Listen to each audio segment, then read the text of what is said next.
અંબા ના પ્રેમને ઠોકરાવી દીધું. તો અંબાએ કહ્યું કે એમાં મારી કોઈ ભૂલ નથી. તો મહારાજ ભીષ્મ, તમે મારું હરણ કર્યું છે, મારું પ્રેમ મને ઠોકરાવે છે, તો હવે તમે વિવાહ કરો. ત્યારે ભીષ્મએ કહ્યું કે હું વચનબદ્ધ છું. બે બાજુથી અંબા રહી. ત્યારે અંબાએ હાથમાં જલ લઈ શ્રાપ આપી દીધો. એને તો પરશુરામને ફરિયાદ કરી, પરશુરામનું ભીષ્મનું યુદ્ધ થયું, એવી કથા છે. પણ પરશુરામ અને ભીષ્મનું યુદ્ધ ઘણા દિવસ ચાલ્યું. છેલ્લે પરિણામ એ આવ્યું કે ગુરુએ યુદ્ધ કરવાનું કહ્યું હતું ને ગુરુએ યુદ્ધનું વિરામ કરવાનું કહ્યું, એટલે ભીષ્મએ વિરામ કરી નાખ્યો. ગુરુ પરશુરામ જતા રહ્યા. અંબાને ન્યાય ન મળ્યો, એટલે અંબાએ હાથમાં જન લઈ.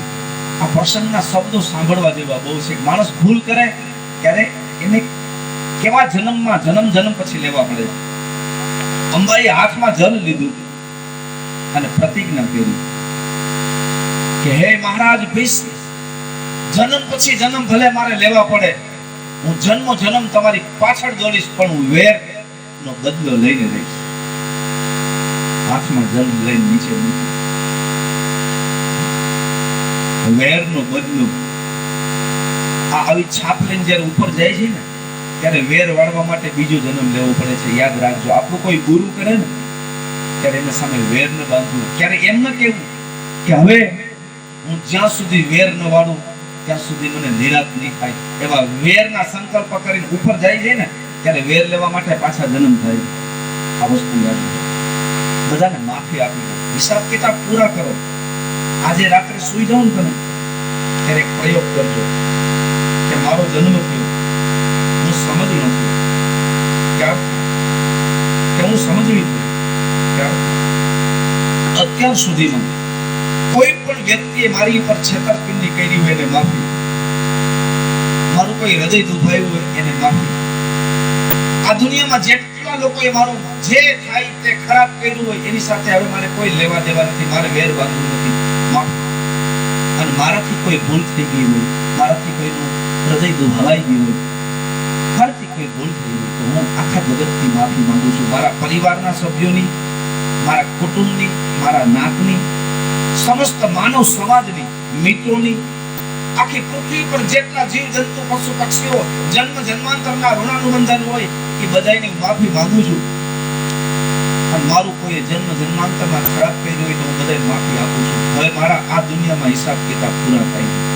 બધાય સાથે સેટિંગ કરી નાખો, ચોખા ચોખા કરી નાખો. મજા એમાં છે, મજા હિસાબ કિતાબ રાખવામાં નથી, મજા છે હિસાબ કિતાબ પૂરા કરી નાખવા. પૂરા કરો ઝડપ. સુવર્ણ મુદ્રાઓ આપો. એ નજર શેઠને કોઈ સંતાન નહીં, પણ દર વર્ષે એને એમ નક્કી કર્યું મારે કોઈ સંતાન તો છે નહીં, અને હું પાછો ધનાઢ્ય માણસ છું, નજર શેઠ છું, અને મારી પાસે સમૃદ્ધિ ખૂબ છે, એટલે મારે આ રસ્તે વાપરી નાખવી છે. દર વર્ષે કાશી જાઉં, ત્યાં બ્રાહ્મણોને સંતોને મળવું, ત્યાં બધાને હરિહર કરાવું, દક્ષિણા આપવી, વસ્ત્ર આપવું, અને આ રીતે સંપત્તિને સદુપયોગ કરવો. દર વર્ષે આ એનો નિયમ. એ કાળમાં એક માણસ કાશી દર વર્ષે જાય, એમાં વચ્ચે એક ભક્તની ઘરે ઉતરે.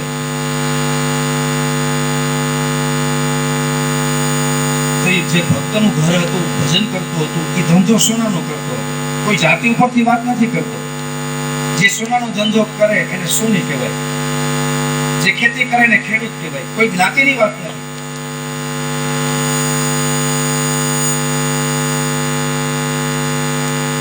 સોની કોઈ જાતિ નથી, ધંધો છે. ખેડૂત કોઈ જાતિ નથી, એ ધંધો છે. કુંભારે જાતિ નથી, ધંધો છે. દરજી કોઈ જાતિ નથી, ધંધો છે. લુહાર જાતિ નથી, લોઢાનું કામ કરે ને લુહાર, ધંધો છે. તો સોનીનું કામ કરે એટલે બધા એને સોની કહીને બોલાવે.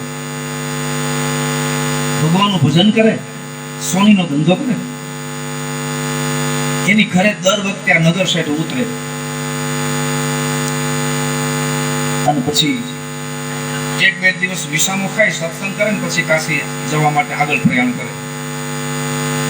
અને દર વર્ષે એની પાસે લાકડી હોય, લાકડીમાં સોનાના દીની હોય, જેને આપણે સોનાના બિસ્કિટ અત્યારની ભાષામાં કહીએ. ઈ ગોળ, સોનાના ચકેડા, સોનાના દોકડા, સોનાના રૂપિયા, ઈ પોલી લાકડીમાં ઢગલા બના ઉપર આટાવાળો હાથો ઈ લઈને દર વર્ષે જાય. એમાં ઈ સોનીની ઘરે અમુક દિવસ વિસામો ખાધો, સત્સંગ કર્યો, લાકડી ખૂણામાંથી હેઠે પડી, અંદર સોનાનો અવાજ આવ્યો ને તો આ ધંધો સોનાનો કરનાર પારખી ગયો કે આમાં સોનું છે. એટલે એ નગર શેઠ રાત્રે સૂઈ ગયા તો એને આટા ખોલીને જોયું તો અઢળક સમૃદ્ધિ, આખી જાડી લાકડી ઈ સોનાના સિક્કાથી ભરેલી. એટલે એને નીચે ઢગલો કર્યો અને રાતોરાત લોઢાના સિક્કા એમાં નાખી દીધા અને સોનાના સિક્કા લઈ લીધા. લોઢાના સિક્કા અંદર નાખીને પાછા આટા બંધ કરી લાકડી ઊભી રાખી દીધી. પેલો નગર શેઠ બીજે દિવસે સવારમાં ઉઠી સંધ્યા પૂજન કરી, ઠાકોરજીની સેવા કરીને હાથમાં લાકડી લઈને કાશી તરફ પ્રયાણ કર્યું. અને આ બાજુ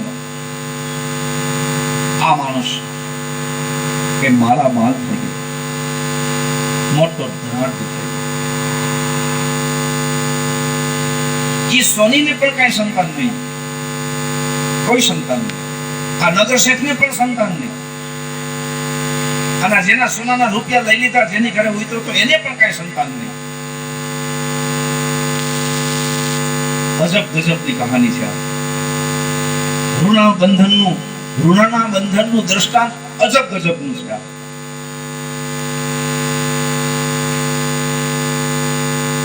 એટલે એ માણસ હાથમાં લાકડી લઈને કાશી જતો રહ્યો.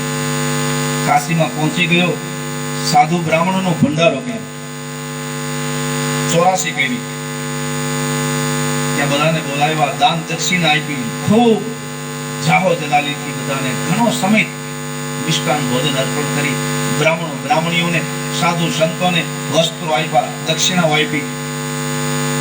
એ બધું કાર્યક્રમ પૂરો થયો દર વર્ષની પ્રમાણે.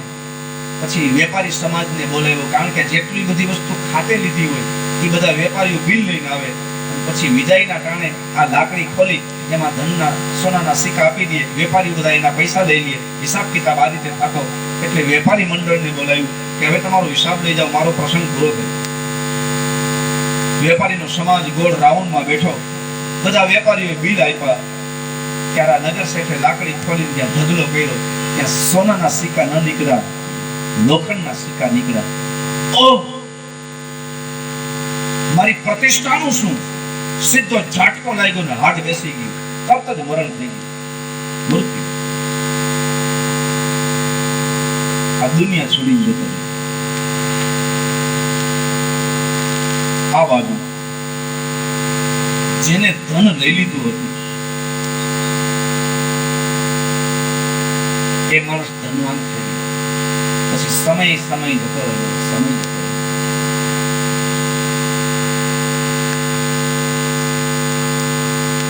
ઘણો સમય ગયો.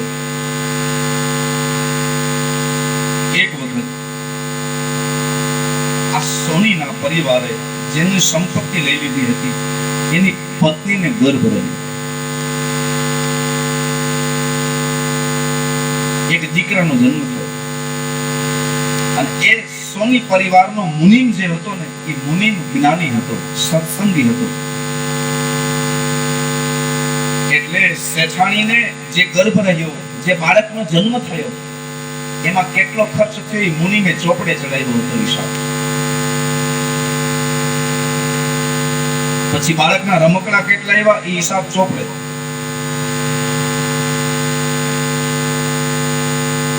ચોપડા નો હિસાબ બધો બરાબર છે. ઓની સમૃદ્ધિ જેટલી લઈ લીધી હતી એ ચોપડે આ મુનિમે ચડાવી હતી કે આપણા શેઠે કેટલા સુવર્ણની ગીની નગર શેઠની લઈ લીધી છે, લોઢાની નાખી દીધી, એ ચોપડે હિસાબ બોલે.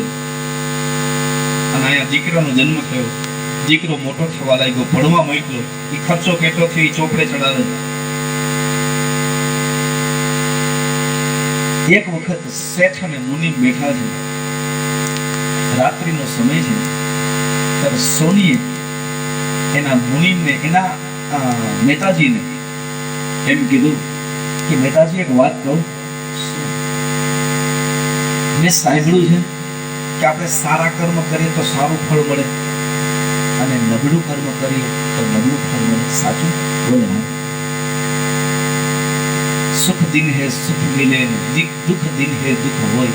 સારાનું કર્મ ફળ સારું અને નબળાનું ફળ, એ તો કર્મનો અટલ સિદ્ધાંત છે જેને કાપી ન શકાય, અકાટ્ય સિદ્ધાંત છે, શાસ્ત્ર પણ કહે છે. તો નગર શેઠે કહ્યું, સોનીએ કહ્યું એના મુનિમને કે તો સાંભળો, પેલો નગર શેઠ ની લાકડીમાંથી મેં સોનાની ગિરનીઓ આ લાખો રૂપિયાની કાઢી લીધી અને એમાં લોખંડના સિક્કા ભરી દીધો. એ માણસ તો જતો રહ્યો. મેં ખોટું કામ કર્યું, ચોરીનો ધંધો કર્યો, મારી ઘરે કોઈ દીકરાનો સંતાન, મારી ઘરે કોઈ સંતાન નહોતું, મારો વારસદાર કોઈ નહોતું. મેં ખોટું કર્યું અને મારી પત્નીને દીકરાનો જન્મ થયો.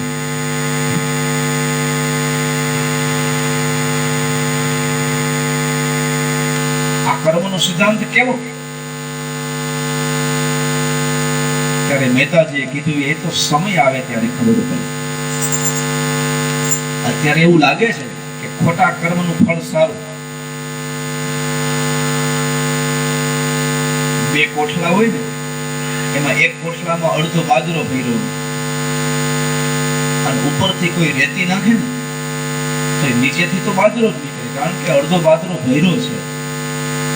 એમ ઘણા સત્યને રસ્તે ન હાલે, ખોટું કરતા હોય છતાંય સુખી હોય, એનો નીકળે બાજરો. ખોટું કરે અને બાજરો નીકળે, કારણ કે અડધો ભર્યો છે. પણ હવે ઉપરથી જાય ને રેતી નાખવાની ચાલુ કરી છે, એ તો રેતી બાજરો પૂરો થઈ ગયા પછી ખાવી જ પડશે. આ કર્મનો સિદ્ધાંત. અને ઘણા લોકો છે એ ઉપરથી બાજરો નીકળે, નાખે, નીચે રેતી નીકળે, એટલે દુખી થાય. બાજરો નાખવો એટલે સત્કર્મ કરવું, સારું જીવન જીવવું, સારી લાઈનમાં રહેવું, પણ છતાંય દુખી હોય તો એ માણસ હિંમત હારી જાય કે અમે સત્યને રસ્તે, અમે પાપ નથી કરતા, અમે સુંદર જીવન જીવીએ છીએ, પણ અમારા ઉપર આટલી આફતી એ આગલી છે. આગલી રેતી પૂરી થઈ જશે ને એટલે હવે જે બાજરો નાખવાનું ચાલુ કર્યું છે એ તો ઈશ્વરને આપવું જ પડે. આ કર્મનો અટલ સિદ્ધાંત છે. ધીરજ રાખો, રેતી પૂરી થઈ જશે એટલે બાજરાને ચાલુ થવું પડશે. અને અહીંયા બાજરો પૂરો થઈ ગયો એટલે રેતી જે ઉપરથી નાખવાની છે એ ચાલુ જરૂર. બ્લેક રેલ પૂરી થાય એટલે પછી વ્હાઇટ રેલ ચાલુ થાય.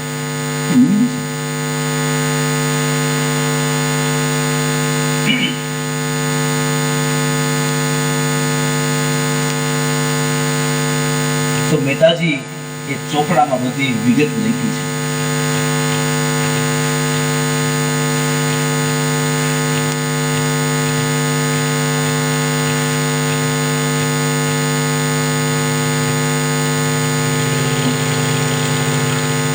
આપણો સમય પૂરો થાય છે, પણ હમણાં 5 મિનિટમાં કથાને આ દ્રષ્ટાંત લઈને વિરામ આપું છું.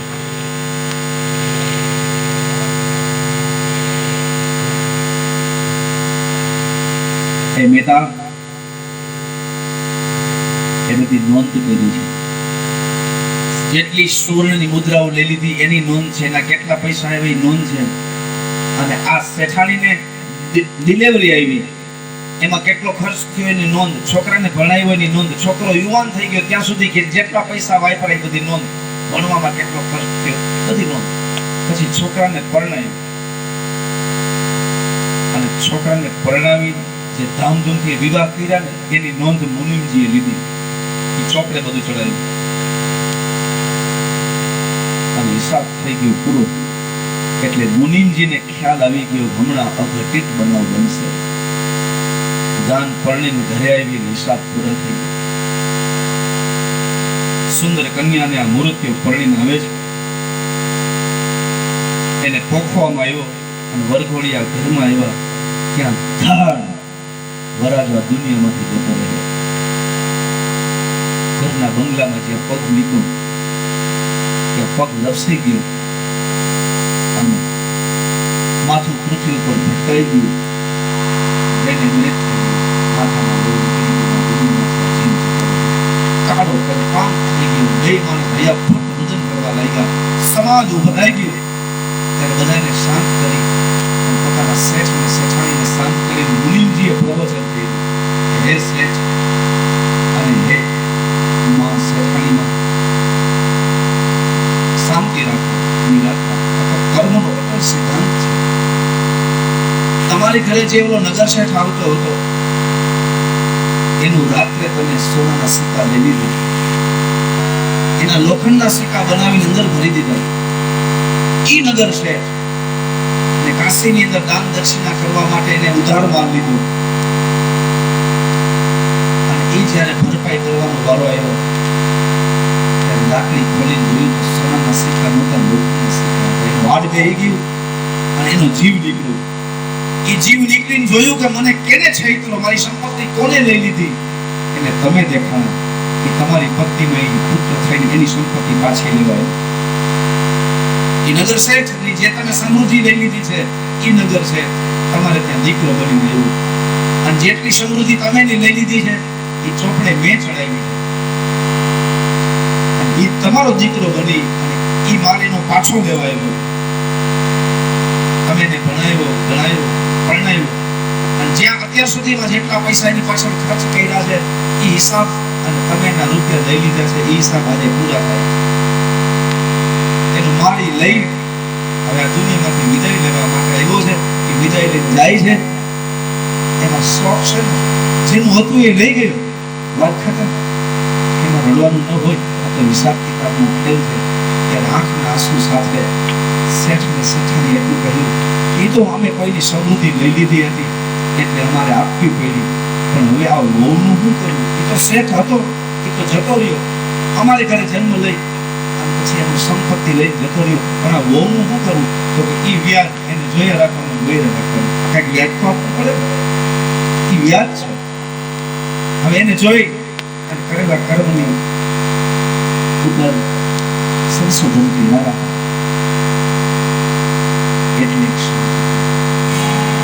જેવી કરો છો કરણી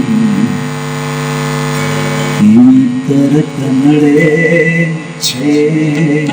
જેવી કરો છો કરણી એવી તરત નડે છે. બદલો ભલા પુરાનો નો અહીં નડે છે.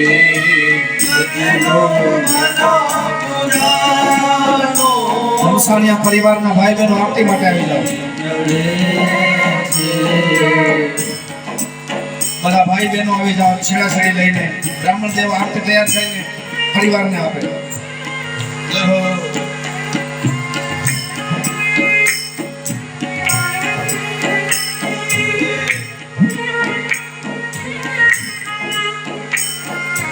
બદલો ભલા પુરાનો અહીનો અહીં નડે છે. બદલો ભલા પુરાનો અહીનો અહીં નડે છે. જેવી કરો છો કરણી એવી તરત નડે છે. જેવી કરો છો કરણી એવી તરત નડે છે. આજે રાત્રે 9 થી 12 સમયમાં સરસ મજાના રાસ ગરબાનો કાર્યક્રમ છે. ગુજરાતી રાસ ગરબા, જેમાં જામનગરના નામાંકિત કલાકારો અહીંયા આવશે અને એમના દ્વારા રાસ ગરબાનો કાર્યક્રમ છે. તો તમામ ભાઈઓ તથા બહેનો, તમામ બાર ગામના તમામ ભાઈઓ બહેનોને વિનંતી છે કે રાતના અવશ્ય આપ અહીંયા પધારો.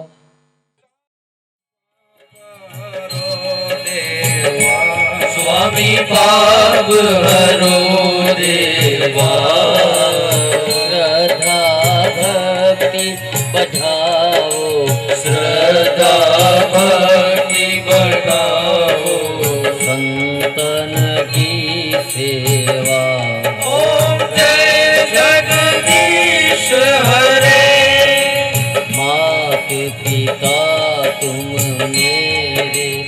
शरण पड़ूं मैं किसकी, स्वामी शरण पड़ूं मैं किसकी, तुम बिन और न दूजा, प्रभु बिन और न दूजा, दुख बिन से मन का, स्वामी दुख बिन से मन का, सुख संपत्ति घर आवे, सुख संपत्ति घर आवे, अष्टमी कीर्तन का, ओम जय जगदीश हरे। यानि कानि च पापानि जन्मान्धरकृतानि च तानि सर्वाणि विनश्यन्तु प्रदीक्षणां पदे पदे। पुष्पे हि देववन्दनम् आत्माभिवन्दनं पुष्पाञ्जलि प्रदानेन देहि मे वाञ्छितं फलम्। रिटर्न करजो।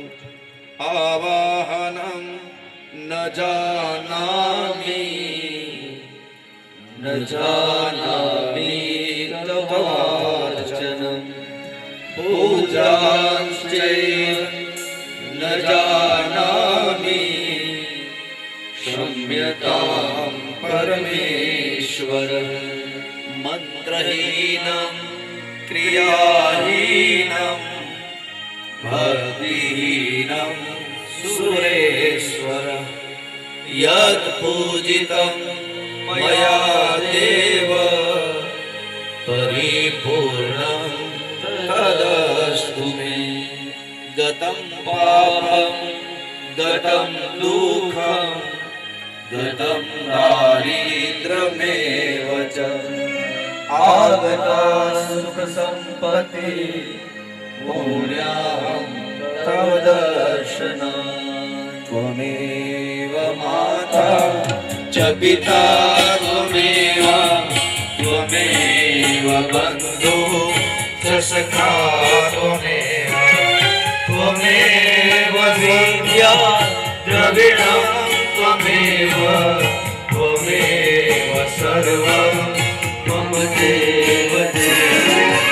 त्वमेव सर्वं मम देव देव त्वमेव सर्वं मम देव देव। गुरुर्ब्रह्मा गुरुर्विष्णु गुरुदेवो महेश्वरः। गुरुर्साक्षात् परब्रह्म तस्मै श्री गुरुवे नमः। वसुदेवसुतं देवं कंसचाणूरमर्दन देवकी परमानन्दं कृष्णं वन्दे जगद्गुरुं। कृष्णाय वासुदेवाय हरये परमात्मने प्रणतक्लेशनाशाय गोविन्दाय नमो नमः। काये प्रकृति करोमि अद्य सकलं परस्मै नारायणाय समर्पयामि। नारायणाय समर्पयामि। नारायणाय समर्पयामि। ग्रह दोष निवारणार्थे आत्मन कल्याणार्थे मनोकामना सिद्ध्यर्थे मम यजमानस्य તમારા પિતાનું નામ બોલજો। मम पितृ तथा च समस्त पितृ असर्गति विनाशार्थे सद्गति प्राप्त्यर्थे श्रीमद्भागवत सप्ताह पारायण कर्म निमित्तेन उत्तर पूजन तेन कर्मांग देवता प्रियतान्न मम।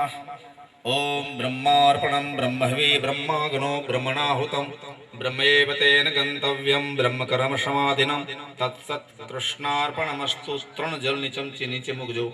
ओम विष्णवे नमः विष्णवे नमः विष्णवे नमः। चालो चार परिक्रमा। ઓમ નમો ભગવતે વાસુદેવાય. ઓમ નમો ભગવતે વાસુદેવાય. ઓમ નમો ભગવતે વાસુદેવાય. ઓમ નમો ભગવતે વાસુદેવાય.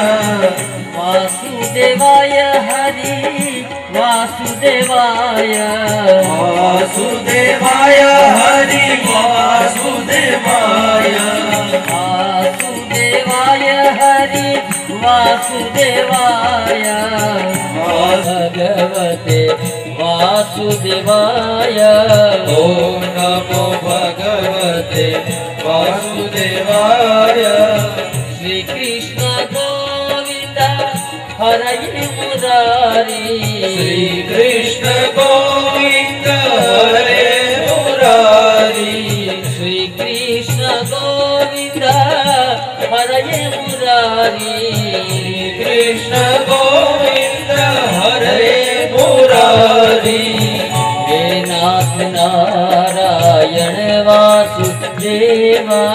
હે નાથ નારાયણ વાસુદેવા. જીતુએ પીવસ્વ નારાયણ હરી હરી. બદ્રી નારાયણ નારાયણ હરી હરી. સત્યનારાયણ નારાયણ હરી હરી. સત્યનારાયણ નારાયણ હરી હરી. ઓ લક્ષ્મી નારાયણ નારાયણ હરી હરી. ઓ લક્ષ્મી નારાયણ નારાયણ હરી હરી. શ્રીમન નારાયણ નારાયણ હરી હરી. નારાયણ નારાયણ હરી હરી. બોલો નારાયણ નારાયણ હરી હરી. નારાયણ નારાયણ હરી હરી. શ્યામ નારાયણ નારાયણ હરી હરી. શ્યામ નારાયણ નારાયણ હરી હરી. રામ નારાયણ નારાયણ હરી હરી. રામ નારાયણ નારાયણ હરી હરી. સ્વામી નારાયણ નારાયણ હરી હરી. સ્વામી નારાયણ નારાયણ હરી હરી. ઓ લક્ષ્મી નારાયણ નારાયણ હરી હરી. ઓ લક્ષ્મી નારાયણ.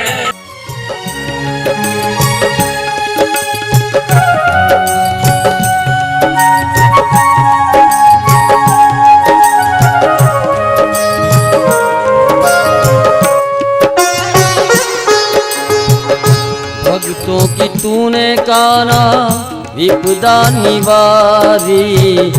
भक्तों की तूने काना विपदा निवारी. भक्तों की तूने काना विपदा निवारी. भक्तों की तूने काना विपदा निवारी. ओ मेरी विवाह थामो बाके बिहारी. मेरी बाह थामो आगे बिहारी.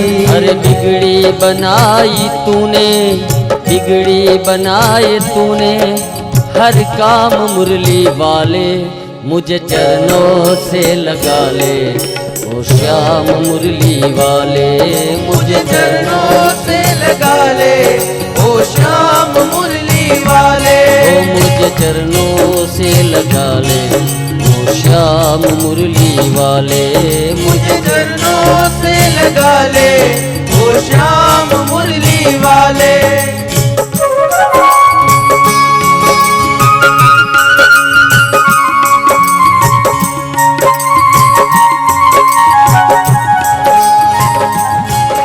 सुन ले पुकार काना बस एक बार आजा. सुन ले पुकार काना बस एक बार आजा. बेचैन मन में तू ही बेचैन मन में तू मुझे चरणों से लगा ले. ओ श्याम मुरली वाले मुझे चरणों से लगा ले. ओ श्यामी वाले. मुझे चरणों से लगा ले ओ श्याम मुरली वाले। श्रीनाथ जी बोलो, श्री यमुना जी बोलो, श्रीनाथ जी बोलो, श्री यमुना जी बोलो, श्रीनाथ जी बोलो, श्री यमुना जी बोलो, यमुना जी बोलो। ओ श्रीनाथ जी महाप्रभु जी माँ यमुना जी बोलो, श्रीनाथ जी महाप्रभु जी माँ यमुना जी बोलो। ओ श्रीनाथ जी बोलो, श्री यमुना जी बोलो, श्रीनाथ जी बोलो, श्री यमुना जी बोलो। ओ श्रीनाथ जी बोलो, श्री यमुना जी बोलो, श्रीनाथ जी बोलो, श्री यमुना जी बोलो, श्रीनाथ जी बोलो, श्री यमुना जी बोलो, श्रीनाथ जी बोलो, श्री यमुना जी बोलो, श्रीनाथ जी बोलो, श्री यमुना जी बोलो, श्रीनाथ जी बोलो, श्री यमुना जी बोलो, श्रीनाथ जी बोलो, श्री यमुना जी बोलो।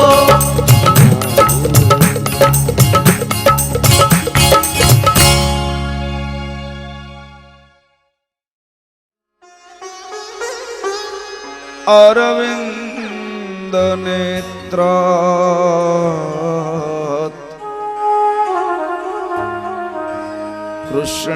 कृष्णात् परम किमपि तत्त्वमहं न जाने।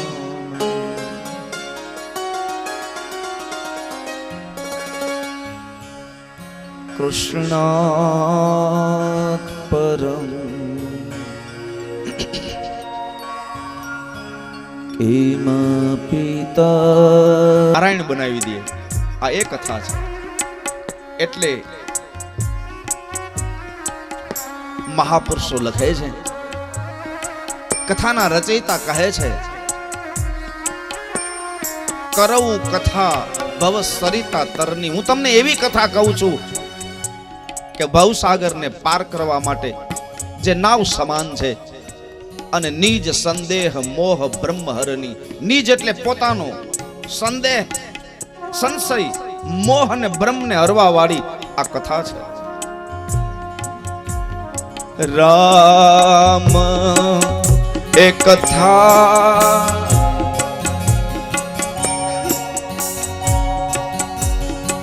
રામ કથા કાલી પન્નાગ ભરની।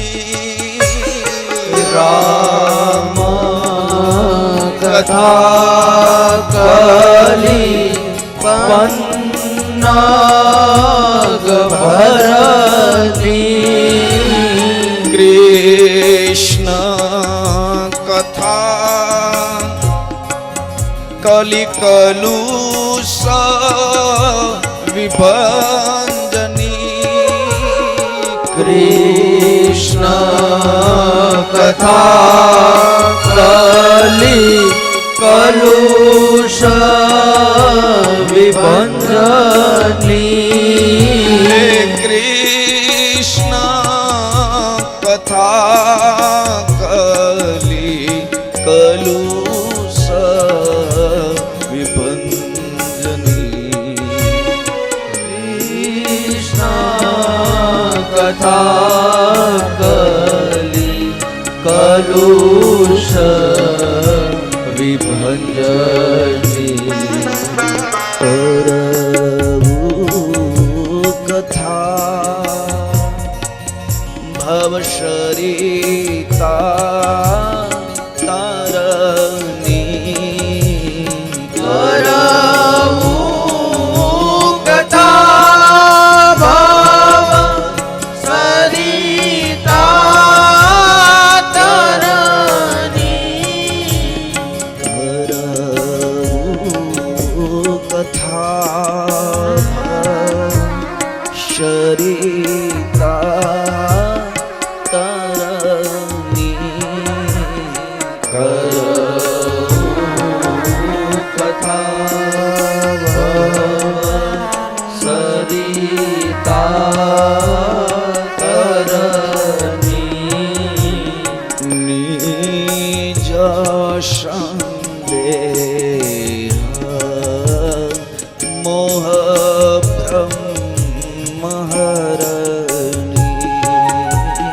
નિજ સંદેહ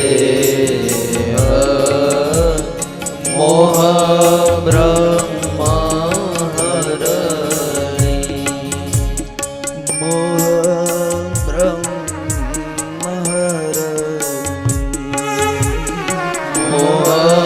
બ્રહ્મહરણી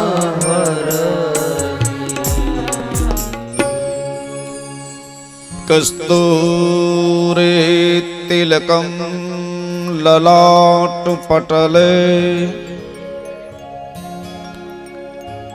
વક્ષસ્થલે કૌસ્તુભમ નાસાગ્રે વરમોક્તિકમ કરતલે વેણુકરે કંકણમ સર્વાંગે હરિચંદનમ સુલલિતમ કંઠે ચ મુક્તાવલી ગોપાસ્ત્રી પરિવેષ્ટિતો વિજયતે ગોપાલ ચૂડામણી ગોપાલ ચૂડામણી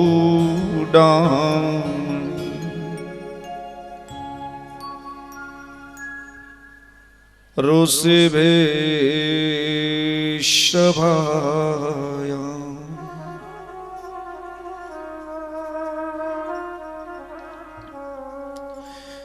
પ્રાતઃકાલના સમયમાં સુત નામના પુરાણી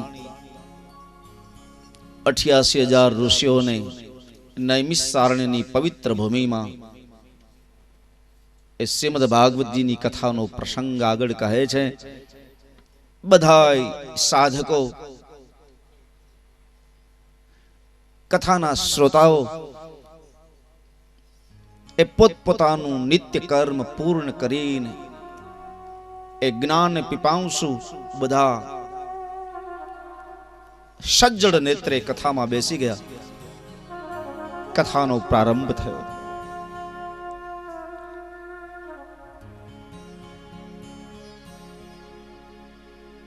મહાભારતની કથાનો પ્રારંભ કર્યો. બ્રહ્માના દરબારમાં મહાભિષેક અને ગંગાની દ્રષ્ટિ મળી. બ્રહ્માનો શ્રાપ થયો અને મહાભિષેક રાજા અને ગંગા પૃથ્વી ઉપર અવતરણ કર્યું. બંનેના વિવાહ થયા. પૂર્વ જન્મના શ્રાપિત 8 વસુઓ ગંગાને ત્યાં જન્મ લીધો. ગંગાએ જન્મતાની સાથે એને મુક્તિ આપી દીધી.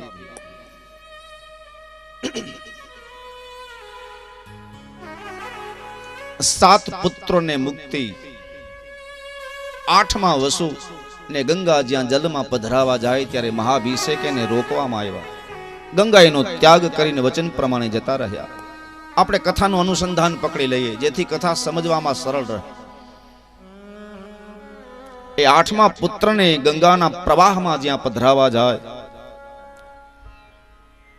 ત્યાં શાંતનુને રોક્યા. જે મહાભિષેક રાજા બ્રહ્માના દરબારમાં છે એ જ શાંતનુ બન્યા અને સ્વર્ગની ગંગા એ પૃથ્વી ઉપર ગંગા બન્યા. બંનેના વિવાહ થયા. 7 પુત્રોને મુક્તિ. 8મા પુત્રને પાણીના પ્રવાહમાં પધરાવા જાય ત્યાં શાંતનુ રાજાએ એને રોક્યા છે. એનો ત્યાગ કરી વચન ભંગ થયું એટલે ત્યાગ કરીને ગંગા જતા રહ્યા. ગંગાના વિરહમાં બસ સમય પસાર કરે છે. યમુનાના તટ ઉપર એને સત્યવતી જોયા. સત્યવતી સાથે વિવાહ કરવા માટે નિર્ણય કર્યો. પ્રસ્તાવ મૂક્યો. પ્રશ્ન વારસદારનો આવીને ઉભો રહ્યો એટલે ફરીને સંતનું રાજા મુંજાયા. ગંગાનો પુત્ર દેવવ્રત એને ખબર પડી કે મારા પિતાની આ મૂંઝવણ છે, એટલે બાપ માટે, પિતા માટે એ દીકરો જાય છે. પ્રશ્ન એ જ ઉભો રહ્યો, વારસદાર. એ દેવવ્રતે બાપને ખુશ કરવા માટે પ્રતિજ્ઞા કરી, આ જીવન પર્યંત બ્રહ્મચર્ય વ્રત પાડીશ, હું વિવાહ નહીં કરું, જેથી મારો કોઈ સંતાન થાય અને તમારા સંતાન પાસેથી ગાદી લઈ લે, એવો કોઈ પ્રશ્ન નહીં ઉઠે. એક પિતાને સુખી કરવા માટે દીકરાએ કેટલું બલિદાન આપ્યું, કેટલું બલિદાન. આ આપણી પરંપરા છે અને આ આપણી સંસ્કૃતિ છે. માતા અને પિતાને ખુશ રાખો અને જે એના માતા અને પિતાને ખુશ રાખશે એના સંતાનો એને ખુશ રાખશે. આ આપણી પરંપરા છે. આ પરંપરા તૂટી તો વિદેશમાં પરિણામ શું આવ્યું?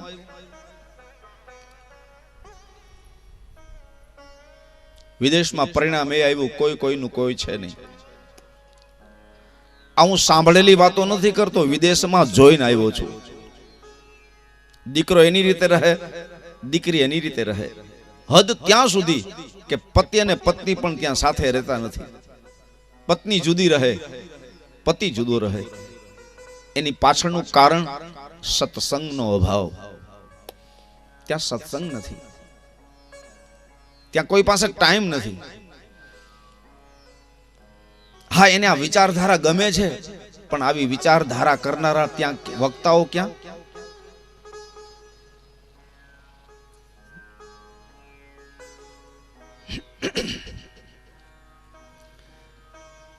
એટલા માટે આ દેશ મહાન છે કે આ દેશ ઋષિઓનો છે.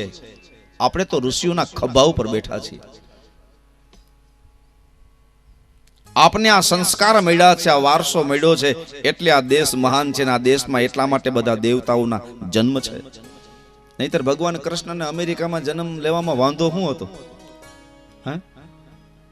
પણ ભારતમાં આ ઋષિઓનો દેશ છે. બધા અવતારો અહીંયા. ભારત દેશમાં જન્મવું એ ભાગ્યશાળી છે. અને ભારતમાં પાછું ગુજરાત બધાથી શ્રેષ્ઠ. ખાલી સંપત્તિ છે એટલે નહીં, સંસ્કાર છે. ગુજરાતમાં પાછું આપણો સૌરાષ્ટ્ર અને હાલાર. કાઠિયાવાડમાં કોક દીન તું હે ભૂલો પડને ભગવાન, તને સ્વર્ગ ભૂલાવું સાંભળા, એવો તારો સન્માન કરું, અમારો મોંઘેરો મહેમાન બન, તારું સન્માન એવું કરું કે તું સ્વર્ગ ભૂલી જા. આ આપણી સંસ્કૃતિ છે, આપણી વિચારધારા છે.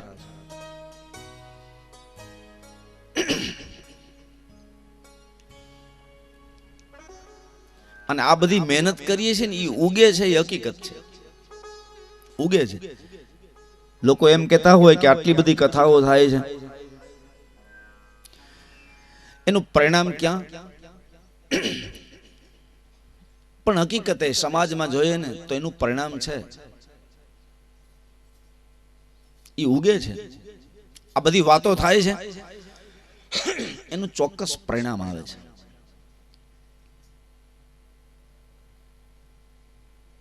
એની અસર થાય છે.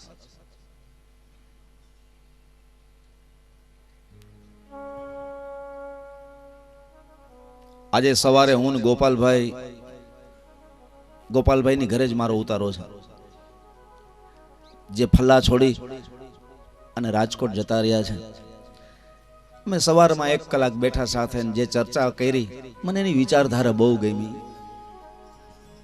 નિષ્કપટ જીવન, નિર્દંભ જીવન, અને પેન્ટ ને શર્ટમાં એક સંત હોય. હું ઘણીવાર કથામાં કહ્યા કરું કે સંત યુનિફોર્મ થી નથી થવાતું, સંત વિચારથી બનાય છે. જેના વિચાર ઊંચા એ સંત છે.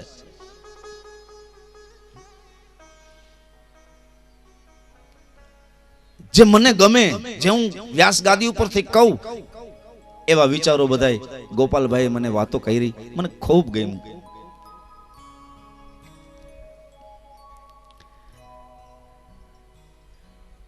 એ જે કાર્ય કરી રહ્યા છે એ બધા યજ્ઞ છે, એ એક પ્રકારના યજ્ઞ છે, તો પરિણામ ચોક્કસ આવે છે. નહીતર આવી ક્રાંતિ સમાજમાં થાય નહીં. આ જે મહેનત થઈ રહી છે એ મહેનત સાર્થક થઈ રહી છે. પરિશ્રમ બધો થઈ રહ્યો છે, મહાપુરુષો કરી રહ્યા છે, લેખે લાગી રહ્યો છે.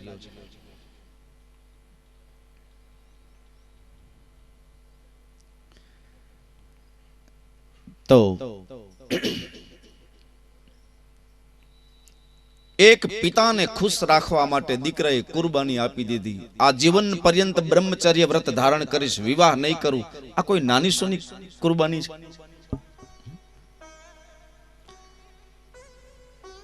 પિતાને ખ્યાલ આવ્યો કે ગંગા મારો ત્યાગ કર્યો અને સત્યવતીને મારે પરણવું છે, પણ સત્યવતીમાંથી જે સંતાન થાય એ રાજનો ઉત્તરાધિકારી બને એ વાત મને મંજૂર નથી.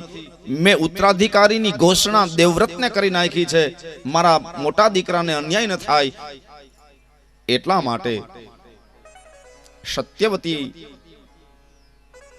ની સાથે ભલે મારા વિવાહ ન થાય, પણ હું આવો અન્યાય તો કઈ રીતે કરી શકું?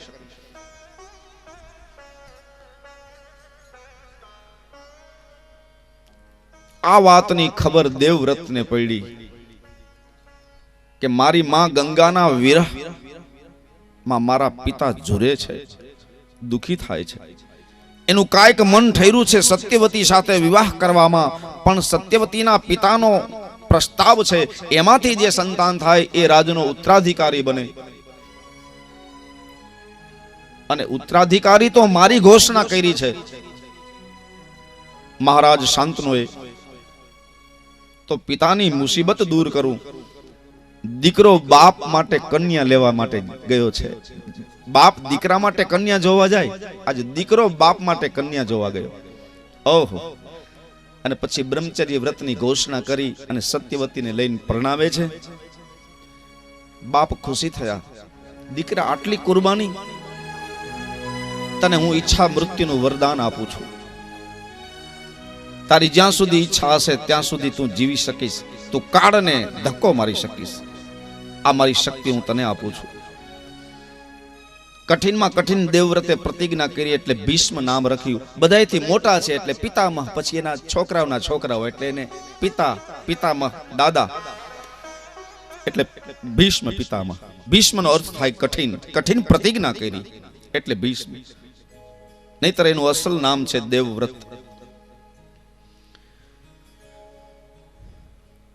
તો શાંતનુ અને સત્યવતીના વિવાહ થયા. એમાંથી ચિત્રાંગદ અને વિચિત્રવીરનો જન્મ થયો. ચિત્રાંગદને ગંધર્વોએ મારી નાખ્યા. વિચિત્રવીર માટે કાશીમાંથી કન્યાઓ લઈ આવ્યા, અંબા, અંબિકા અને અંબાલિકા. અંબા સાલ્વને પ્રેમ કરતી હતી એટલે એને પાછી સોંપી. સાલ્વે સ્વીકારી નહીં. ભીષ્મને પરણાવવાનો પ્રસ્તાવ કર્યો એટલે ભીષ્મએ કહ્યું મેં બ્રહ્મચર્ય વ્રતનું નિયમ લીધું છે. તો અંબાએ કહ્યું કે મારું હરણ કરીને તમે મારું જીવન બગાડ્યું છે. પરશુરામ પાસે ફરિયાદ ગઈ. ભીષ્મને પરશુરામનું યુદ્ધ વિરામ, પણ અંબાને ન્યાય ન મળ્યો એટલે અંબાએ હાથમાં જલ લઈને કહ્યું કે હું જન્મો જન્મ તમારી પ્રતીક્ષા કરું છું, હું વેરનો બદલો લઈશ. બસ આ જગ્યાએ થોડી વખત ઊભું રહેવાનું છે. જીવન એવું જીવીએ કે આ જગતમાં કોઈ સામે વેર નહીં. બધું જાતું કરો, જાતું કરો. વેર ભાવના લઈને મૃત્યુ થાય છે ને, એટલે બદલો લેવા માટે બીજો જન્મ લેવો પડે છે. એક વસ્તુ યાદ રહે. એટલે મેં કાલે કથામાં કહ્યું હતું કે આજે રાત્રે બધા એક પ્રયોગ કરજો કે આ દુનિયામાં મારું કોઈ પણ વ્યક્તિએ ખરાબ કર્યું હોય તો મારે બદલો નથી લેવો, મારે બદલાઈ જવું છે. આપણે બદલાઈ જવું છે, હવે બદલા નથી લેવા. ઘણી વખત લોકો રાહ જોઈને બેઠા હોય કે અમારો વારો આવે ત્યારે વાત. અત્યારે તમારો વારો છે, પણ હવે અમારો વારો આવે ત્યારે વાત. અને એક વસ્તુ યાદ રાખજો કે કોઈ આપણું ખરાબ કર્યું અને ખરાબ કર્યા પછી આપણો સમય અનુકૂળ ન હોય ત્યારે આપણે સહન કરી લઈ, પછી આપણે રાહ જોતા હોય કે અમારો વારો આવે ત્યારે જ્યારે આપણો વારો આવે ને, અને વારો આવ્યા પછી આપણે એનો વારો ન કાઢીએ, બદલો ન લઈએ અને ખુદ બદલાઈ જાય, એનું નામ સંત છે. યાદ રાખજો, મહાનતા એવી વ્યક્તિ જ્યારે મળે ને ત્યારે એને પ્રણામ કરજો. એ પૂજનીય છે, એ વંદનીય છે. બદલો લેવો નથી, હવે તો બદલાઈ જવું છે. એના માટે આ બધી કથાઓ છે. બદલા નથી લેવા, હવે બદલાઈ જવું છે. એ વ્યક્તિ મહાન છે. બદલો લેવાની ભાવના જ્યારે જાગે છે ને ત્યારે જન્મ પછી જન્મ લેવા પડે છે.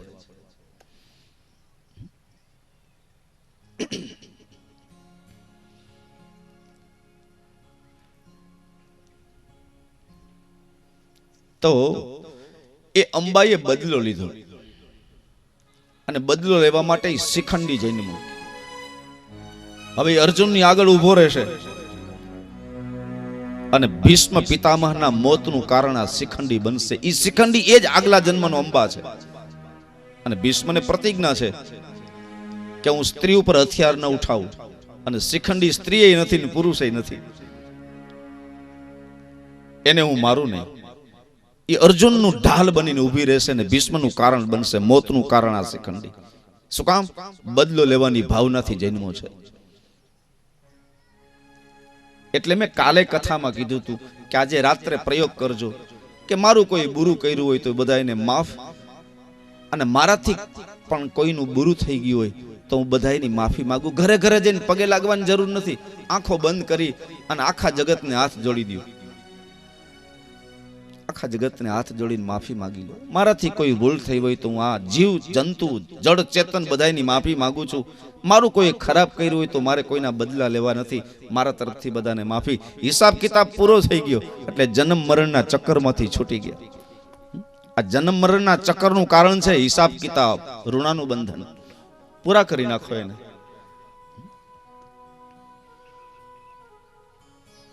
નહીતર આનો કોઈ અંત નથી. અનેક જન્મનું કારણ આ હિસાબ કિતાબ છે. સમજા? 1000 વર્ષ સુધી ક્યાંય અંધારું હોય અને પછી એમાં 1000 વર્ષના અંધારાને ખાલી બાકસની સળી એક જ પેટાવો ને એટલે 1000 વર્ષનું અંધકારું દૂર થઈ ગયું. એમાં જન્મ મરણના આખા ચક્કરમાં પડ્યા છે, પણ બાકસની સળી પેટાવવા વાળું ક્યાં કોઈ? એ બાકસની સળી પેટાવી એટલે કે અંજવાળું કરવું. એ બાકસની સળીને અંજવાળું કરવું એનું નામ છે જ્ઞાન. એ જ્ઞાન અગ્નિથી, જ્ઞાનના તેજથી 1000 વર્ષના અંધારા દૂર થઈ જાય. ખાલી આ સમજાઈ જાય તો જન્મ મરણના ચક્કર બધા પૂરા થઈ જાય. મારે હવે કોઈ વેર ભાવના નહીં, મારે હવે બદલાઈ જવું છે. હવે બદલા નથી લેવા.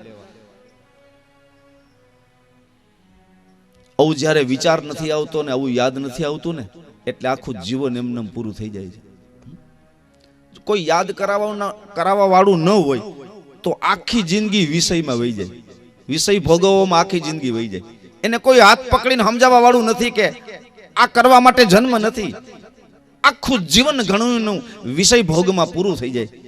પણ જો કોઈને હાથ પકડીને સમજાવે કે આના માટે જન્મ નથી, જન્મ તો આના માટે છે, તો એ વિષય વાસનાને ભોગવવા વાળો જીવ પાછો વળી જાય. ઘણાનું આખું જીવન ક્રોધમાં પૂરું થઈ જાય. સવારમાં ઉઠે સાંજ સુધી ક્રોધ જ કરી રાખે, એને બોલાવાય નહીં. બેહોશી, આખું જીવન ક્રોધમાં પૂરું થઈ જાય. પણ જો એને કોઈ સમજાવવા વાળું હોય અને એને સમજવું હોય ને સુધરવું હોય તો ચાન્સ છે, માણસ બદલી શકે. તમને ખબર છે કે આપણી એક કહેવત છે કે પ્રાણ ને પ્રકૃતિ સાથે જાય, ન સુધરે કોઈ દી ન સુધરે. એવું નથી સાહેબ. આ સત્સંગ છે એ કાગડાને કોયલ બનાવી દે અને બગલાને હંસલા બનાવી દે. સુધરવું હોય તો ચાન્સ છે. જીન્સને ચેન્જ કરી શકાય, બીજને બાળી શકાય, માણસ સુધરી શકે, આદત છૂટી શકે.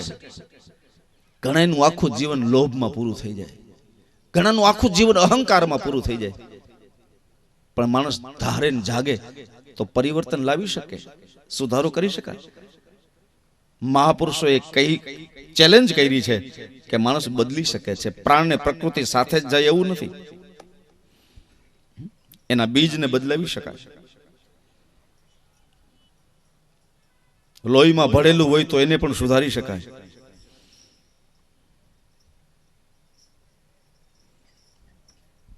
હવે તો કેટલા બધા યંત્રો આવી ગયા છે, નિદાન થઈ શકે.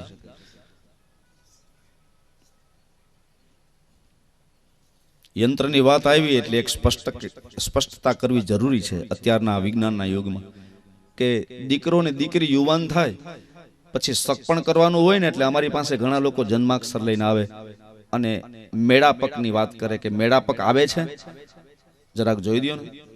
એ મેળાપક શું છે ખબર છે? એની અંદર વર્ગ, નાડી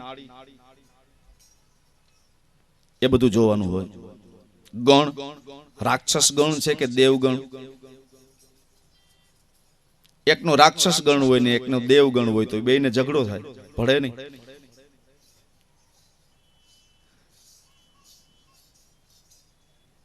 એકનું વર્ગ ઘેટું થતું હોય ને એકનું સિંહ થતું હોય તો વેર રે. સિંહને ઘેટાને ભળે નહીં, સાપને ઉંદરને ભળે નહીં. એક જોવાની પદ્ધતિ. એની પાસેથી કીર્તન લઈ લ્યો ને બેબી પાસેથી, સંકીર્તન થાય ને ત્યારે વગાડજો.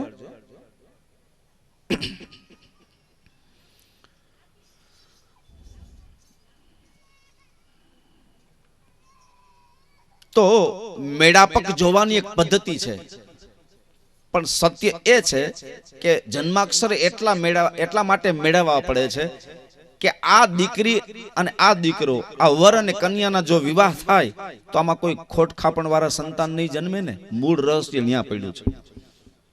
એટલે જ્યોતિષ દ્વારા મેળાપક કોષ્ટક બનાવીને એને કહેવામાં આવે કે આમાં કોઈ વાંધો નથી. તો આ વાત નીકળી છે એટલે આમાં જેટલા બેઠા છે એને ખાસ એ ભલામણ કરું કે હવે કદાચ મેળાપક ન જોવડાવો તો ચાલશે, પણ હવે ના યુગમાં ડોક્ટરી ચેકિંગ કરાવું જેથી થેલેસેમિયા નામનો રોગ નથી થાય એમને. મોટા માથાવાળા સંતાનો જન્મે, ખોડ ખાપણ વાળા સંતાનો જન્મે. પહેલા થેલેસેમિયા ચેકિંગ, પછી સગપણ. આ યાદ રાખજો.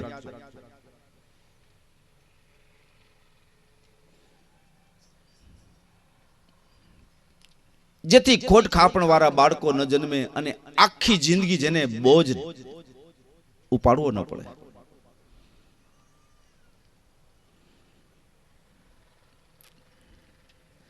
તો વાત હાલતી હતી બીજને બદલાવી શકાય, પ્રકૃતિને ચેન્જ કરી શકાય. એ શક્ય છે, ચેન્જ કરી શકાય. સત્સંગ દ્વારા, વિચારો દ્વારા, જ્ઞાન દ્વારા બધું બદલી શકાય.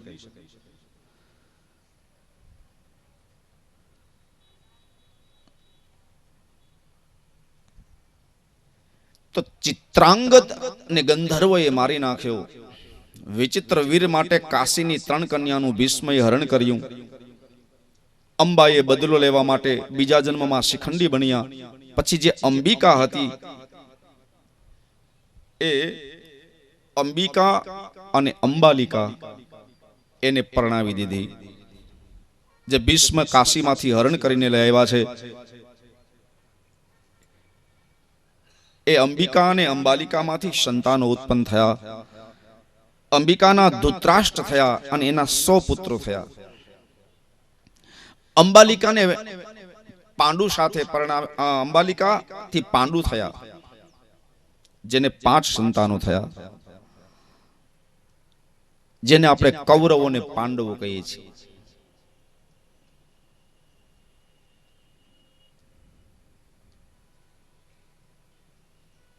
એ પાંડુ 2 કન્યા સાથે પરણ્યા, કુંતા અને માદ્રી. આ મહાભારતનું પ્રારંભ છે, યાદ રાખજો. પણ એને ખાલી પ્રણામ કરતા કરતા આપણે આગળ વધીએ છીએ. સંક્ષિપ્ત આખી મહાભારતનું સ્ટાર્ટ ક્યાંથી થયું, ઉદ્ગમ સ્થાન કઈ રીતે મહાભારત પ્રગટ થયું, એને જરાક આપણે દ્રષ્ટિ કરી લઈએ. પછી આખે આખું મહાભારત પૂરું થઈ જાય ત્યાંથી ભાગવતનો પ્રારંભ થાય. કથા ભાગવતની જ ચાલુ છે, પણ એની થિયરી આ છે, જ્યાં મહાભારતની પૂર્ણાહુતિ ત્યાં ભાગવતનો પ્રારંભ.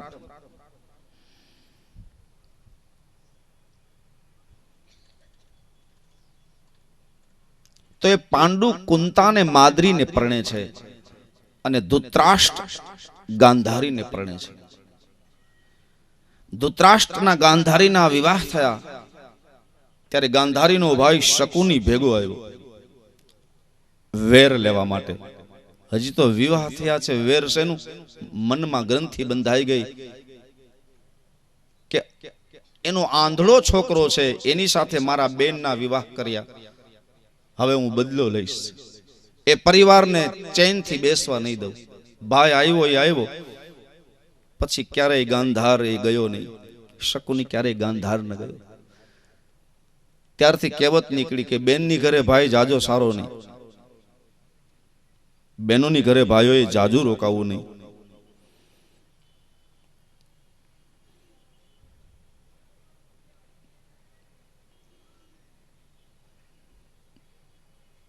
તો ગાંધારી અને ધૃતરાષ્ટ્રને 100 પુત્રો થયા. એમાંથી દુર્યોધન મોટો થયો. પાંડુ એક કુંતીને પરણ્યા, જે વસુદેવની બેન છે. અને પાંડુ અને કુંતા બીજી કન્યા માદ્રી, મદ્રદેશની કન્યા માદ્રીને પરણ્યા. તો કુંતાથી યુધિષ્ઠિર, ભીમ અને અર્જુન થયા. માદ્રીથી સહદેવ અને નકુળ થયા. આ 5 દેવતાઓના પુત્રો છે.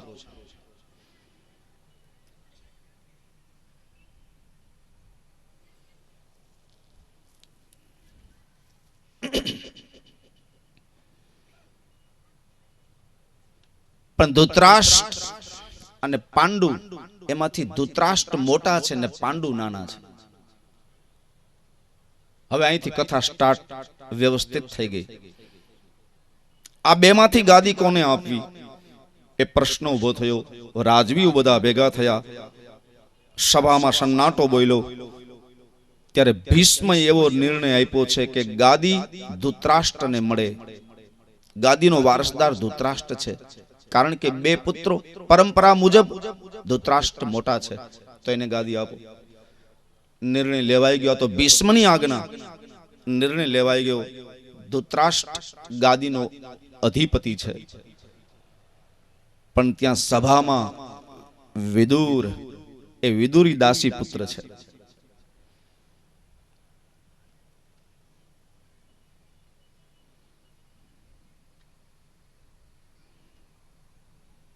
એ કથા બહુ વિસ્તાર છે, વિસ્તારવાળી.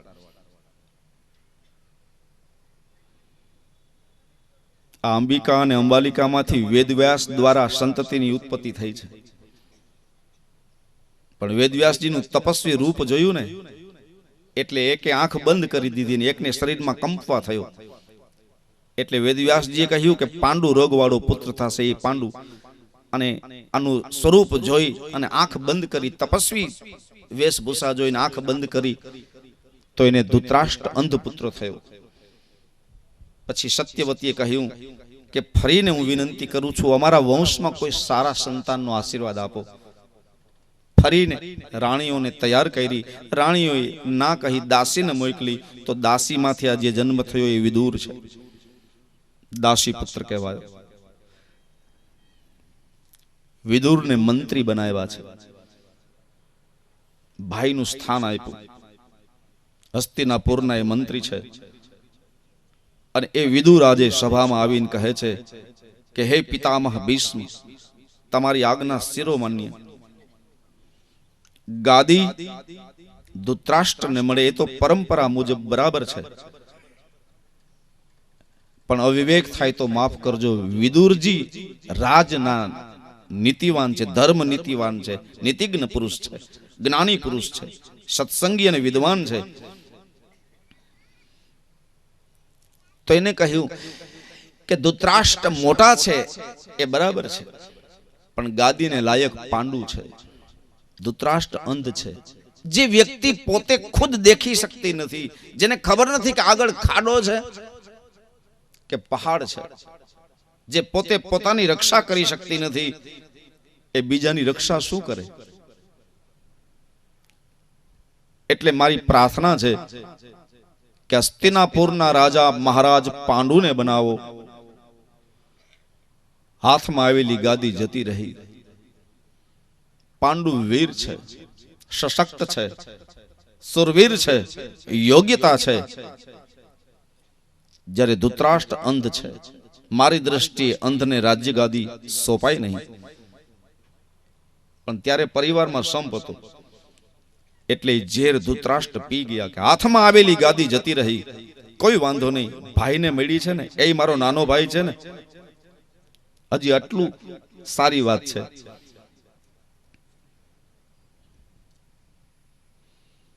બસ પાંડુને ગાદી મળી. હસ્તિનાપુરનું રાજા હવે પાંડુ છે. અને પાંડુ રાજાએ દિગ્વિજય કર્યો. ગાદી મળતાની સાથે દિગ્વિજય કર્યો. દુનિયાના તમામ રાજાઓના મુકુટ ભીષ્મના ચરણમાં ઢગલો કરી દીધો. જગત જીતી લીધું, ધ્વજ ફરકાવી દીધો.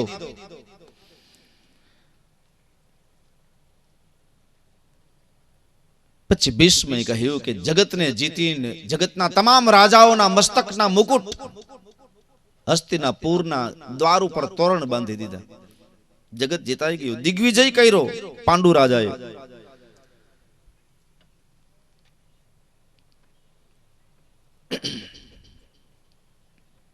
પછી ભીષ્મે કહ્યું હવે પાંડુ રાજાના વિશ્રામની તૈયારી કરો. કુંતી, માદ્રી અને પાંડુ આ ત્રણેયને જંગલમાં રાજમહેલ છે ત્યાં વિશ્રામ માટે મોકલે છે. ટેમ્પરરી રાજ્યની ગાદી ખાલી ન રહેવી જોઈએ, એ રાજનીતિ છે. રાજાને 10 દિવસ પૂરતું બહાર જવાનું થાય તો 10 દિવસ પૂરતી નિમણૂક કરવી પડે. રાજ્ય ગાદી ખાલી ન હોવી જોઈએ. એટલે ટેમ્પરરી ધૃતરાષ્ટ્રને ગાદી આપી. પણ કેવા મુહૂર્તે ધૃતરાષ્ટ્રના માથા ઉપર મુકુટ મુકાઈ ગયો, પછી કોઈ દી ઉતરો જ નહીં. એટલે પાંડુ રાજાએ પોતાના ભાઈ ધૃતરાષ્ટ્રને રાજ મુકુટ આપ્યો અને પછી પોતે વિશ્રામ લેવા માટે ગયા કુંતી અને માદ્રી સાથે. તો ત્યાં એ મૃગિયા કરવા માટે ગયા. દિવસના સ્ત્રીનો સંગ કરી ન શકાય, સ્ત્રીસંગ દિવસે વર્જિત. પણ એક ઋષિ પત્નીએ પોતાના પતિને વિવશ બનાવ્યા. પણ સમય દિવસનો છે, એટલે ઋષિ અને ઋષિ પત્નીએ હરણ અને હરણીનું રૂપ લીધું. શિકાર કરવા માટે નીકળેલા પાંડુએ એને ખ્યાલ ન રહ્યો. બાણ છોડ્યું, પણ બાણ લાગતાની સાથે મૂળ સ્વરૂપમાં પ્રગટ થયા અને ઋષિએ શ્રાપ આપી દીધો કે તું તારી સ્ત્રીનો જ્યારે સ્પર્શ કરીશ ત્યારે તારું મૃત્યુ છે.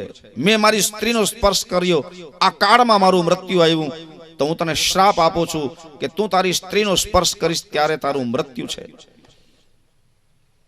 અને પાંડુ રાજા ધ્રુજી ઉઠ્યા. ઓહ, મને એનો ભય નથી કે હું મારી સ્ત્રીને ક્યારેય સ્પર્શ નહીં કરી શકું, એનો મને ભય નથી. મને ભય છે કે મારા હાથે બ્રાહ્મણનું મોત થયું, બ્રહ્મ હત્યા લાગી. અહીંથી કલર પકડે છે આખી કથા. બ્રહ્મ હત્યા ઇન્દ્રને છોડે નહીં, એ બ્રહ્મ હત્યાનો ભાગીદાર, એનો પાપ મારા મસ્તક ઉપર આવ્યો. અને પાંડુ રાજાએ જ્યારે આ બ્રહ્મ હત્યા કરી ત્યારે જગતના કોઈ જીવની હાજરી નથી, કોઈ સાક્ષી નથી. ધારે તો છુપાવી હગે. પાપને પ્રગટ કરો અને પુણ્યને છુપાવો. જ્યારે લોકો ઊંધું કરે, પાપને છુપાવે ને પુણ્યને પ્રગટ કરીએ.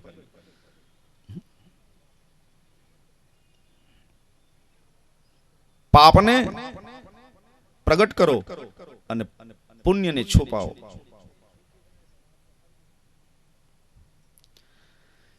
તો પાંડુ રાજા કથાનો પ્રસંગ કુંતી અને માદ્રીને કઈ સંભળાયો કે મારા હાથેથી બ્રહ્મ હત્યા થઈ છે. પાંડુ રાજા ધ્રુજવા લાગ્યા.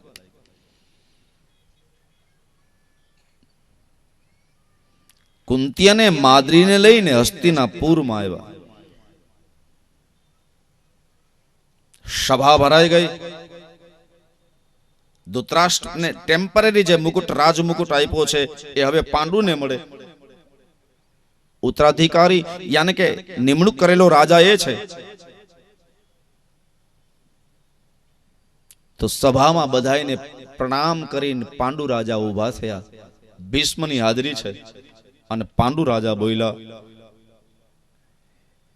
હે પિતામહ ભીષ્મ, હે સભાજનો, હું મહારાજ પાંડુ હસ્તિનાપુરનો નરેશ હાથ જોડી અને હું મારા પાપને પ્રગટ કરું છું કે મારા હાથેથી બ્રાહ્મણ મર્યો છે, મને બ્રહ્મ હત્યા લાગી છે અને હું હસ્તિનાપુરની ગાદીનો કાયમી માટે ત્યાગ કરું છું.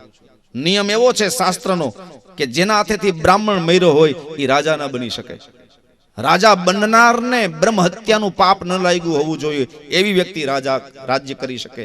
જેના હાથેથી બ્રાહ્મણ મરે, બ્રહ્મ હત્યા લાગે, એ રાજ્ય ભોગવી ન શકે, રાજ્ય કરી ન શકે.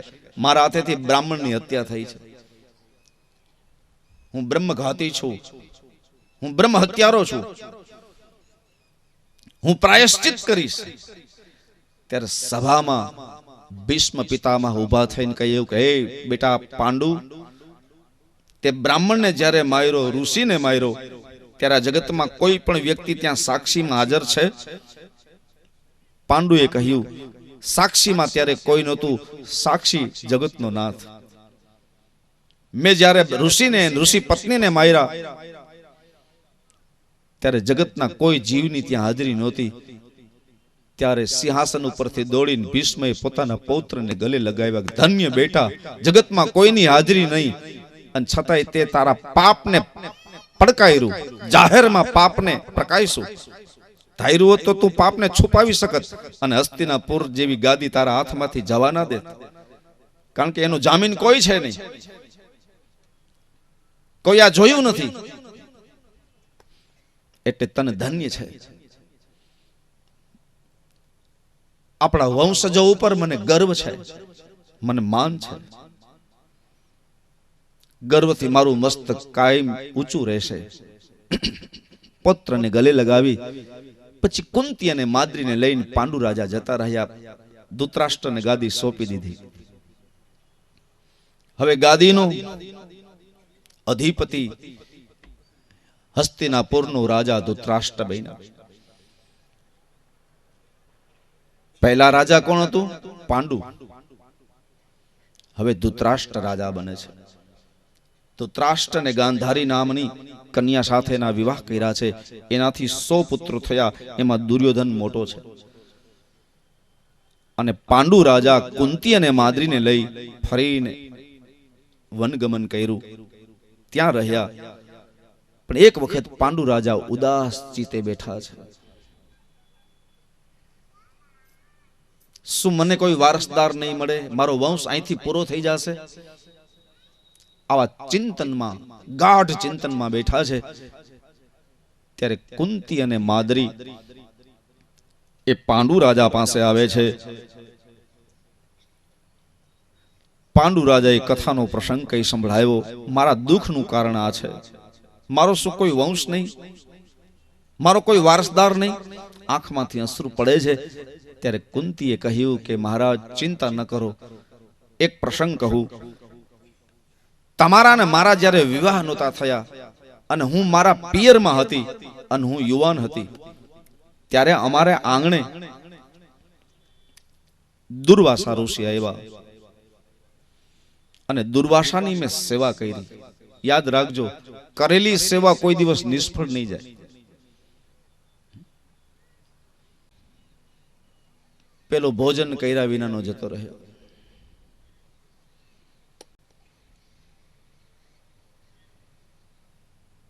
જે આશ્રમના માલિક હતા એને રાત્રે સ્વપ્ન આવ્યું.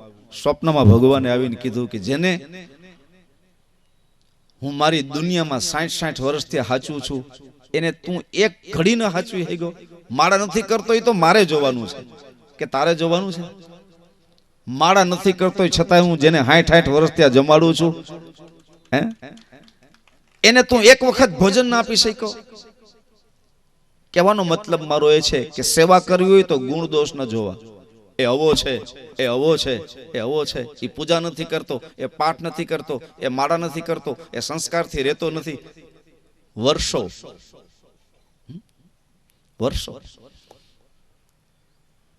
સેવા કરવી જ છે તો કરો. જડ ચેતન ગુણ દોષમય વિશ્વ કિન્હ કરતાર, સંત હંસ ગુણ ગહી પાય પાય હરિબારી વિકાર. આખું જગત ગુણ અને દોષથી ભરેલું છે, યાદ રાખજો. આમાં આખી દુનિયામાં બધાય ગુણ વાળાય નથી અને આખી દુનિયામાં બધાય અવગુણ વાળાય નથી. ગુણ અને દોષથી ભરેલું છે આખું જગત. કોઈને કોઈ ગુણ હશે તો કોઈ અવગુણ હશે, અને કોઈ અવગુણથી કોઈ જીવ ભરેલો હશે તો એમાં એક ગુણ જરૂર હશે. આખું જીવન ગુણથી ભરેલું હશે તો એક અવગુણ જરૂર હશે, અને આખું જીવન અવગુણથી ભરેલું હશે તો એક ગુણ જરૂર હશે. ગુણ દોષથી ભરેલું જીવન છે. એનો હિસાબ આપણે કરવાનો નથી. એ હિસાબ જેની ડ્યુટી છે એ કરે છે. તું બસ સેવા કરતો રહે, ગુણ દોષ જોયા વિના સેવા કર, એ તારું કામ છે. તો કુંતીએ દુર્વાસાની સેવા કરી. કરેલું કર્મ કોઈ નિષ્ફળ નથી જાતું. અને એક વસ્તુ યાદ રાખજો, કર્યા વિના કઈ મળતું નથી. કોઈ પણ કરેલું સત્કર્મ કે અકર્મ, પાપ કે પુણ્ય કર્યું એટલે ફળ અવશ્ય, નિષ્ફળ નહીં જાય.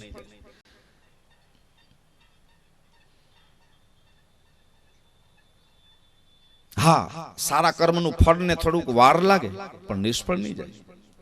મંદિરમાં તમે જાઓ અને 5 ઘા કરો નાળિયેરના, અને 6ઠે ઘાએ નાળિયેર તૂટે તો શું આગલા 5 ઘા ફેલ ગયા? તો કે ના, એ 5 ગાયે તો ખોખરું થયું. એ 5 ઘા થયા ત્યારે જ 6ઠાએ તૂટ્યું, એ ફેલ નથી ગયા. એમ તમે કથા સાંભળો છો, મંદિરે જાઓ છો, નાઈ ધોઈને પૂજા કરો છો, પાઠ કરો છો, અને એનું ફળ ન મળે ને તો ખોખરા થાવ છો. એ ફેલ નથી થતા, ગાય કે ફેલ નથી જતા. યાદ રાખજો, ભલે મોડું થાય પણ ખોખરા થાય છે. એ ખોખરા થતા થતા એક ઘા એવો લાગશે કે મંજિલ આવી જશે, કામ થઈ જશે. કરેલું કર્મ કોઈ નિષ્ફળ નથી, બધા સફળ છે. એક એક ડગલું હાલીએ ને એટલે કંટાળો આવે, ક્યારે રસ્તો ખૂટે. પણ એક એક ડગલું હાલશે ને એનો રસ્તો કોક દી ખૂટી જાય, આજે નહીં તો કાલે, કોક દિવસ ખૂટી જાય. પણ જેને પલાઠી છોડી જ નથી ને એનો રસ્તો કોઈ દી ખૂટવાનો નથી. આ કેદી ખૂટે?